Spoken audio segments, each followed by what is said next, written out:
cours de cette semaine. Deuxième point du Conseil de ministres, point d'information. Le vice-premier ministre, ministre de l'Intérieur, décentralisation, sécurité et affaires coutumières, a présenté l'état du territoire national.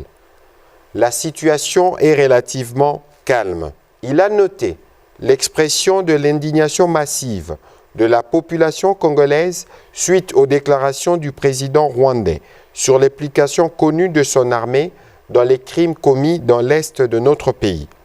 Il a aussi relevé que la population était dans l'attente des retombées positives de la participation du président de la République, chef de l'État, à la conférence sur les financements des économies africaines tenue le 18 mai 2021 à Paris sous la présidence du président français Emmanuel Macron.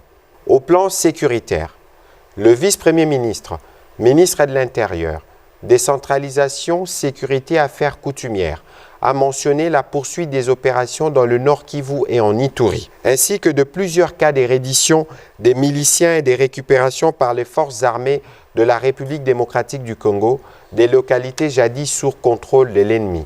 En Ituri, les FARDC ont, après d'intenses combats, le 16 mai dernier, récupéré 8 localités, jadis occupées par les miliciens FPIC Chiniakilima, notamment Nyakasi 1, 2, 3, ainsi que Sililo et Bahia, situés respectivement dans les chefferies des Mobala et Baemba en territoire d'Irumu en Ituri. Ces offensives de nos forces armées contre les miliciens s'intensifient également en territoire de Djougou. Au sud Kivu, les seigneurs de guerre, connus sous le nom de Raïya Mutomboki, Mabuli Mwanadamu, s'est rendu aux forces de défense le 18 mai 2021 à Ninja dans les territoires de Kabare. Avec lui, 35 combattants et des munitions et armes de guerre. Réagissant au point sur la reddition, le Premier ministre chef du gouvernement a salué l'engouement observé ces derniers jours à la suite de la proclamation de l'état de siège dans les provinces du Nord Kivu et de l'Ituri. Il a évoqué la nécessité de travailler à mettre en place le cadre légal qui permet la fusion de programmes de désarmement, démobilisation et réinsertion DDR et de programmes de stabilisation et de reconstruction STAREC.